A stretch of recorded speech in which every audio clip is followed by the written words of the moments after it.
On the first warm spring evenings after their wedding, Sophie and Daniel would walk the promenade by Lake Geneva with paper cups of chocolat chaud warming their hands. The jet d'eau sending a white plume into the last light of the day. And the mountains holding their quiet shape across the water. They were the kind of couple who stopped to point out the way the streetlights wrote honey-colored lines on the surface of the lake. The kind who found time to laugh about nothing on a bench near the Pockies baths. The kind who could go home to their small apartment in Carouge and make dinner out of bread, tomatoes, and music. Content because they were doing it together. When Emma and then Lucas arrived, all that tenderness didn't vanish so much as go underground. It folded itself into tiny socks and lunchboxes, into calendars with preschool pickup times and pediatric appointments, into grocery lists with boxes for diapers and sticky stars drawn by small hands, into a domestic rhythm that was beautiful and relentless. Sophie's mornings started in the dark, slicing apples and spreading peanut butter, coaxing a sleepy 5-year-old to find her shoes while a 3-year-old turned the hallway into a racetrack. She wore comfortable shoes and a soft sweater 100 children would tug on. And by the time she reached her classroom she had already lived a whole day. Daniel's mornings began earlier still, the pale hour before the city really woke. When he grabbed coffee in a reusable cup and drove to a construction site where his phone buzzed with problem after problem, permits, deliveries, weather delays that turned schedules into origami. When evening finally came, there was no promenade. There was dinner to cook or reheat, baths to run, answers to the gentle barrage of why questions, and homework that wanted patience Sophie had mostly spent by 4 in the afternoon. Daniel, after stooping to build a block tower and kissing 2 warm heads goodnight, would glance at his laptop the way a firefighter looks at a beeping radio. Someone was calling from the other side of the screen. He told himself he just needed 30 minutes to finish a report. He was often still there 2 hours later. The blue light carving a rectangle on his face while the apartment settled into its nighttime smells of laundry and soap. They didn't argue at first, it was more like a slow fog. The conversations narrowed to logistics and reminders. Can you do drop-off tomorrow? Don't forget the parent meeting on Thursday. We're out of dish soap again. Their texting thread became a chain of errands and screenshots. The eye contact that used to happen naturally now had to be scheduled. And even then it arrived with a sigh. In quiet moments, Sophie would look at Daniel and search for the man who noticed the shimmer of rain on cobblestones. And when she couldn't immediately find him she would tell herself it was just this season. This patch of busy. This small family's initiation into the bustle of life. Daniel, for his part, watched Sophie's laughter turn into a thin line. He didn't know how to move toward her when every attempt seemed to end in a list of all the things he hadn't done. He started coming home later because it was easier to say, meeting ran long, than to face the disappointment he feared. When she tried to talk at the end of a day, about a student who asked if birds could get lonely, about a teacher's lounge rumor, about how she felt invisible, he would rub his eyes and say, "Can we talk about this later? I'm wiped." Later became a hallway they kept walking down but never exiting. She learned the geometry of not being heard and did what people do when afraid of being too much. She grew smaller. Going to bed earlier behind the protective shield of a book she sometimes didn't read. Leaving Daniel alone with spreadsheets and the hum of the refrigerator. He would sit there and tell himself he was being responsible. Overtime meant security. Meant future vacations. Meant not worrying about the mortgage. They were both right enough to be wrong. One Saturday morning, the light through the kitchen window was that particular soft Geneva brightness. And pancake batter waited in a glass bowl. And Emma had drawn a dragon with blue wings on the fridge. And the world seemed to offer them an opening. Sophie took a breath that sounded like hope and said, gently but clearly, "Let's ask my mother to take the kids today. We can pack sandwiches and go to the park or just walk by the lake." Just us. Daniel felt the tug of war inside him. The habit of always saying yes to work had muscles he didn't know how to relax. I need to check the site, he answered, trying to keep his voice even. Next weekend? The spoon in Sophie's hand touched the counter with a soft clink that was louder than it should have been. Next weekend, next month, next life, she said, a tremor in her mouth. When do you choose us? He straightened as if bracing against wind. When do you choose me? He fired back. Not even sure what that meant until it left him. Every time you talk to me it's because I've failed a test I didn't know I was taking. It was a foolish, honest sentence, and it broke something. They moved from sentences that had been edited in their heads for politeness to the raw draft. Words ran ahead of them, bumped into furniture, made small messes they couldn't immediately clean up. He said she didn't understand the pressure of other people's paychecks waiting on his decisions. She said he didn't understand the pressure of never being able to use the bathroom without someone calling, "Mama," through the door. He declared he was not a walking wallet. She declared she was not a household manager. He said he missed her, she said she missed him. But it came out in a way that sounded like blame. Then Sophie pressed her hands flat on the table and cried in that quiet way that catches a body by surprise. "I think we lost us," she whispered, and the room fell into the strangest silence. The kind that comes when two people realize they've finally said the thing under all the other things. Daniel felt his own eyes burn and couldn't figure out how to unclench the next word. He went to the living room. She went to the bedroom. They orbited around meals and children that day like careful satellites. And when night came they were each more alone than if the other hadn't existed. A week later, fatigue and fear braided into resolve. Sophie looked up, losing connection in marriage, while stirring soup. Found a local counselor with a calm website and a waiting room that looked like a library. And sent a message. Daniel surprised himself by not resisting. Something in the Saturday silence had frightened him more than the discomfort of talking to a stranger. They sat in the therapist's office like two people on a train platform unsure of which line to take. They kept their hands laced but tight. A gesture more about obligation than comfort. The therapist asked, with professional gentleness, "When was the last time you spent a day together? Just the two of you?" Sophie tried to count backward and realized her memory was equal parts baby spit up and playgrounds, she said. Half smiling and half breaking. 3 years? Daniel looked at his shoes and wondered how 3 years had slipped past him in 30-minute increments. The therapist didn't scold them. She named the thing they couldn't quite name, that love doesn't die in dramatic explosions so much as it erodes if no one tends to it. She spoke about the myth of later. About how many couples in Switzerland and France and everywhere else live inside, as soon as the project ends. As soon as the baby sleeps through the night. As soon as we move. As soon as. But later is not a date on a calendar. They left with homework that felt both small and impossible. 20 minutes a day to talk without logistics. Phones in a basket after 8:30 p.m. A weekly status on Sundays while the kids drew at the table. A shared calendar that listed invisible labor as real tasks so it could be seen and traded. And one plan for a simple daytime date within 14 days, even if it was just coffee on a bench. The first night they tried the 20-minute talk. The apartment seemed to conspire against them. The dishwasher rattled. Lucas called for water. Emma needed help finding a stuffed rabbit. The clock sprinted the way clocks sprint when people try to carve out time. They sat at the end of the bed, legs almost but not quite touching, and stared at each other like co-workers at their first awkward team-building exercise. Then Sophie said, "I'm afraid if I start talking I won't stop and it will sound like criticism," and Daniel replied, carefully, "I'm afraid if I talk I'll say the wrong thing and you won't forgive me." Neither was what the other expected.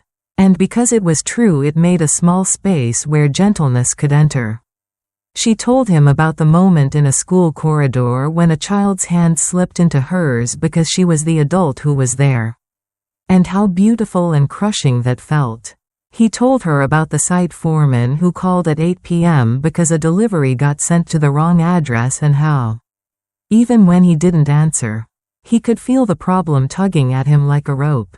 She said she missed his attention the way you miss a view when you draw the curtains to keep out the cold.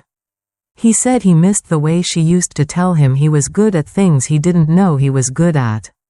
They didn't fix anything that night, but they turned their faces toward each other instead of away. And that mattered like food matters even when it isn't a feast. On the second Sunday they tried the state of us. I statements only. No solutions until both had emptied their pockets of words. Emma and Lucas drew volcanoes and cats. And the grown-ups spoke about the division of chores and the tyranny of bedtime. About Daniel's instinct to armor himself with work and Sophie's habit of speaking first from frustration instead of vulnerability. It was clumsy, but so is learning to dance after you've been walking in circles. A few days later, life tested them as life does. Not with drama but with timing. Emma came down with a fever on the same morning Daniel had to inspect a concrete pour. Old Daniel would have gone. New Daniel called his colleague, explained, and asked him to cover. It was not heroic. It was inconvenient. But when he arrived home with a small bag of oranges and a thermometer, Sophie felt the ground shift under her feet in the best possible way. "Thank you," she said. The two simplest words that had become too rare between them. And she put her hand on his arm the way you place your hand on a rail while crossing ice. A week later, Sophie's mother took the children for 4 hours. And they walked along the Rhone where it turns milky with the Arve and sat on a bench with takeaway coffees. At first they just watched people. A teenager in an oversized hoodie balancing on a low wall. An older couple sharing a newspaper. A runner tied to a dog who had strong opinions about which way to go. Then Sophie told Daniel she was afraid their story had become only about being needed by small people and demanded by work. And that she wanted a piece of it to be about wanting each other. He told her he'd become almost superstitious about taking time. As if the whole building would collapse if he looked away. She laughed softly and said, "Maybe not the whole building." And he laughed too because the metaphor was his. They made a small list on the back of the coffee sleeve. A winter afternoon at the museum while the kids visited Grandma. One night a month of no plan. Just us. A babysitting swap with their neighbors to save money. And a rule that whoever cooked didn't clean. They added an old habit they agreed to revive. Going outside for a 10-minute walk together after the children fell asleep as long as the weather allowed. Circling the block like people believing again in circles that bring them home. It wasn't a transformation so much as a series of tiny hinge turns. Sophie started sending Daniel photographs from her day that weren't requests, sunlight on a classroom plant. A funny misspelling on the whiteboard, so that contact didn't feel like a list. Daniel started telling her when his mind was still at the site even as his body was in the living room. So she didn't have to guess why he looked far away. They learned the phrase, soft start, and used it like a secret handshake. "I'm feeling overwhelmed and I need your help with bath time." Rather than, "You never help with bath time. I miss you and would love 20 minutes together after we put them down." Rather than, "You're always on your laptop." They built a paper calendar for the kitchen wall with squares big enough to hold everything. Not just, meeting at 10 inches but, buy birthday gift for Lucas's friend. Schedule dentist appointments. Wash Emma's costume. Seeing the mental load written down didn't solve it. But it made it shareable. On Wednesday evenings they changed the course of the week with a short check-in at the table while the kids colored. They called it a weather report. "How is your sky?" Daniel would ask, and Sophie might say, "High clouds, patches of blue, I need more sleep," or, "Stormy at 3 p.m., cleared after." He might say, "Fog until noon, sun this evening." and somehow speaking like that allowed them to care for each other without the conversation turning into a repair manual. They put a bowl near the front door and dropped their phones into it after 8:30 on most nights. Not because they were anti-technology, but because it was a boundary their tired brains needed. Sometimes, after the bowl swallowed their distractions, they sat with a song playing low and put their feet on the coffee table and did nothing together. Which turned out to be something. There were setbacks, of course. A deadline rode into their apartment like a cavalry and camped in the hallway for a week. Daniel slipped back into late-night emails, convinced no one but him could steer the project through rough water. Sophie felt the pinch of being second place again and closed up like a fist. She almost said, "You always do this," and almost he said, "You never understand," but they had been practicing a different move. One night she put a hand on his shoulder, and he flinched, and she said, carefully, "Red," the safety word they'd chosen in therapy to mean pause before we hurt each other. He closed his laptop and rubbed his eyes. And they stood at the window looking at the lights of other apartments and told the truth without new accusations. "I feel scared we'll go back. I feel pulled in two directions and I'm choosing the wrong one. I want to do better than my habits." They made a micro plan. The next 3 nights he would come to the sofa by 9:30. The next morning she would handle breakfast so he could leave 10 minutes later and sleep. On Saturday he would take the kids to the park so she could have 2 hours with a book. Small, ordinary, doable. The cavalry left, a bit disappointed it hadn't won. They began to notice the rewards of attention arriving in unlikely forms. Lucas, who had been clinging at drop-off, became easier to settle when mornings weren't quite as frantic. Emma, who had started saying, "You never listen," started saying, "Can I help with the salad?" because dinner had turned into a family project where little hands tore lettuce and someone talked about a funny moment from the day. When a tantrum threatened to detonate at 6:30, they used time in, instead of sending a child away. One of them sat on the floor, breathed slowly, narrated feelings in simple words, and the storm often found its way to a gentle rain. Those parenting adjustments weren't just about the children. They changed the atmosphere so that connection had a place to grow besides after bedtime. On a day in late autumn, the hills wearied of their green and turned another shade, and Sophie and Daniel took the tram into the old town while her mother built block castles with the kids. They wandered to Park des Bastions, looked at the Reformation wall without talking about history, and found a café with a window seat. They ordered one pastry to share and laughed at themselves for being cliché. Except clichés exist because they are often right. Sophie admitted she had been frightened to hope. Because what if it didn't last? And Daniel admitted he had been frightened to hope. Because what if it did and then he dropped it? They spoke about things they had not dared name in months. The desire to be more than co-parents and payroll. The hope to travel somewhere just the two of them before another year turned. They made their bench list bigger, a 3-day trip to a small town in the Alps in the spring if their budget allowed. A babysitting swap schedule with their upstairs neighbor to make date nights affordable. A promise to keep therapy once a month for maintenance even when the crisis felt over. And an understanding that when someone said, "I need you present tonight," the other would not feel attacked but invited. They also agreed to a silly tradition they invented on the spot: Friday night kitchen dancing while pasta water boiled. It started as a joke and became a ritual the children would later imitate. Swaying with wooden spoons. If you asked them a year later what changed, they would not hand you a dramatic scene. They would offer steps as ordinary as bread, 20-minute conversations. Phones put away. Calendars that told the truth. Help requested instead of resented. Apologies that arrived in the singular and not the plural. "I'm sorry for last night," rather than, "I'm sorry if you felt that way." A short walk after bedtime. The courage to accept childcare from family or friends without apologizing for needing it.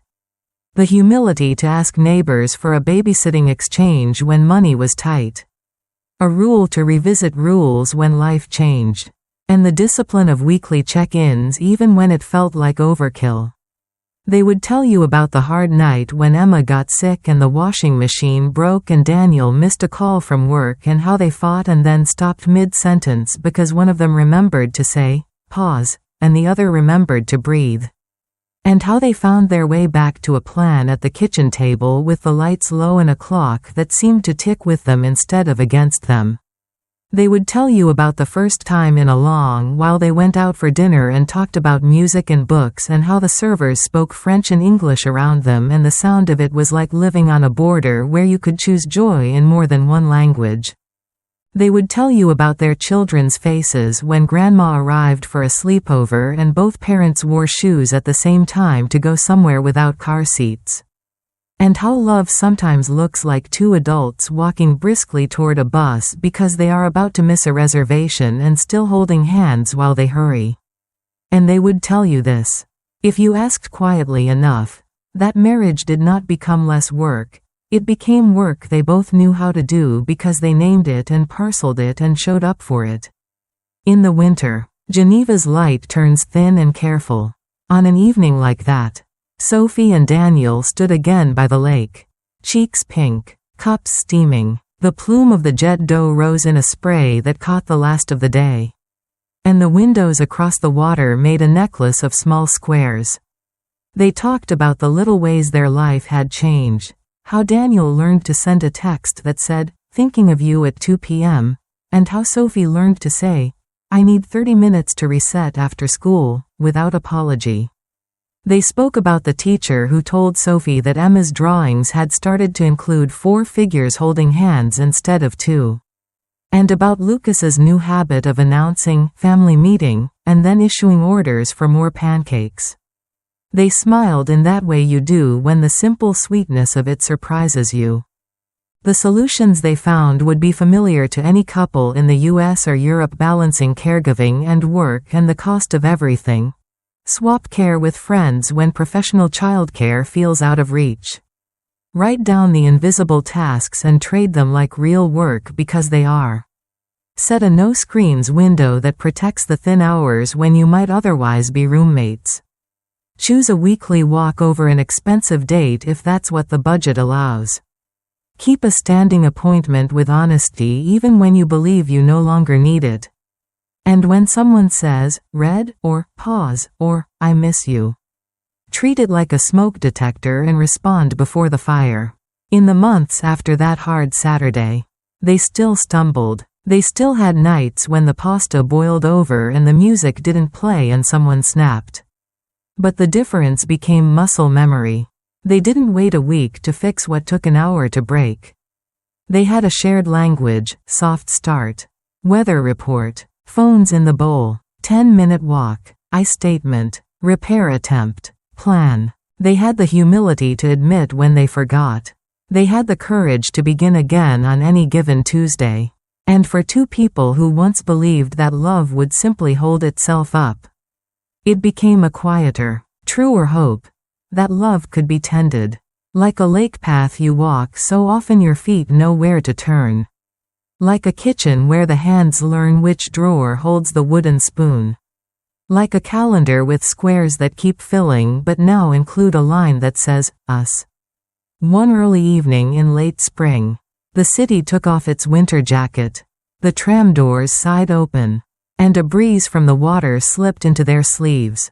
Emma and Lucas ran ahead and then back, small bodies orbiting a center. Sophie and Daniel watched them and each other.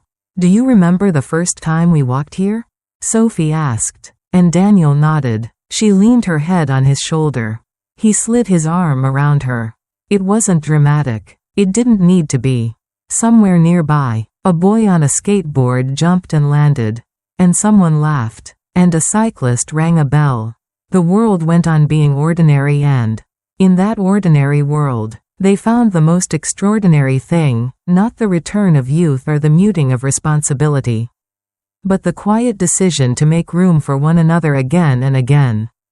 They had lost each other for a while in the blur of duty. But they learned the practical art of looking up, putting down the phone, inviting the other into a conversation that might not finish that day. Protecting 20 minutes like it mattered because it did. Asking for help from people who loved them. And signing their days with small acts of kindness repeated until they became a testimony. If you had watched them then, you might not have seen anything grand. You would have seen a man and a woman. A teacher and an engineer. 2 parents and 2 people on the same side again. Standing by a lake in a city that had always been there. Taking a breath together and turning toward home. And inside that turning, inside the shared step, was the whole story. Conflict allowed to crest and then ease. Hurt owned. Needs spoken plainly. Time carved with a dull knife and still carved. And joy rediscovered not because life grew easy but because they chose to hold it with both hands. If you found this video meaningful, please don't forget to like and subscribe to our channel. If you're facing unresolved challenges in your own marriage, we invite you to share your story in the comments below.